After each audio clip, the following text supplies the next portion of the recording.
एक गांव था जहां लोग आपस में बहुत मिलजुल कर रहते थे। उसी गांव में रघु नाम का एक गरीब किसान रहता था। उसके पास न तो ज्यादा धन दौलत थी और न ही आराम का सामान। उसका छोटा सा मिट्टी का घर, कुछ पुराने कपड़े और थोड़े से बर्तन ही उसकी संपत्ति थे। खाना बनाने के लिए रघु के पास केवल कुछ पुराने बर्तन थे। वे बर्तन काले पड़ चुके थे और थोड़ा टेढ़े-मेढ़े भी हो गए थे। फिर भी रघु रोज इन्हीं में अपने परिवार के लिए खाना पकवाता। उसकी पत्नी अक्सर कहती, अरे रघु, ये बर्तन तो अब टूटने ही वाले हैं, कभी नए बर्तन ले आऊं।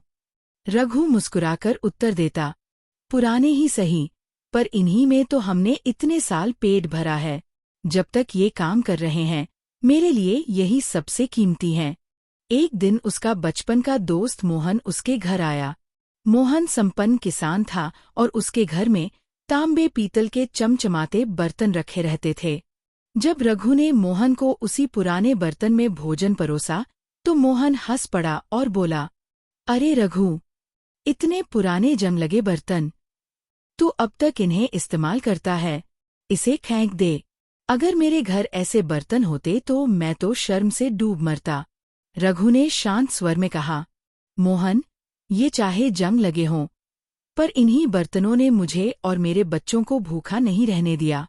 मेरे लिए इनसे कीमती और कुछ नहीं। मोहन हंसते हुए चला गया, लेकिन रघु के चेहरे पर वही संतोष की मुस्कान बनी रही। कुछ दिनों बाद गांव में एक बड़ी घटना घटी। एक रात कई चोर गांव में घुस आए। वे घर घर जाकर कीमती सामान और खासकर तांबे पीतल के बर्तन चुरा ले गए। जब चोर रघु के घर पहुंचे तो उन्होंने वहां केवल पुराने, काले और टेढ़े-मेढ़े बर्तन देखे।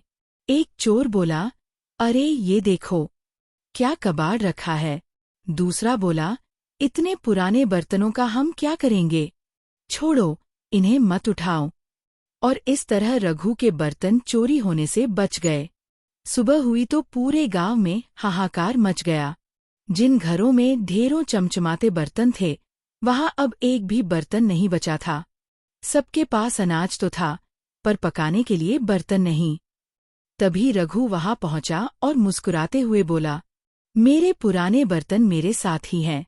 पुराने होने के कारण ही ये चोरी नहीं हुए। जब तक ये हैं, कोई भी भूखा नहीं रहेगा। आइए, इन्हीं में हम सब मिलकर भोजन बनाएंगे। फिर क्या था, उसी दिन रघु के पुराने बर्तनों में गांव वालों ने मिलकर खाना बनाया और सबकी भूख मिटाई। अब गांव वालों को समझ आया कि किसी वस्तु की असली कीमत उसकी चमक दमक में नहीं, बल्कि उसके काम और उपयोग में है।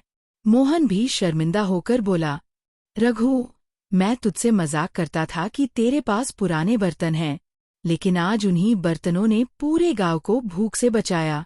सच में, यही सबसे अनमोल निकले। रघु ने मुस्कुराते हुए कहा, दोस्त, चीजें पुरानी हों या नई, उनका मूल्य उनके काम और योगदान से तय होता है, न कि उनके रूप से। सच ही है, हमें कभी भी किसी वस्तु या इंसान को केवल उसके बाहरी रूप से नहीं आंकना चाहिए। असली मूल्य उसकी उपयोगिता और योगदान में होता है। अगर आपको ये कहानी पसंद आई और आप भी यही सोचते हैं, तो कृपया लाइक करें, शेयर करें, सब्सक्राइब करें और कमेंट करना न भूलें।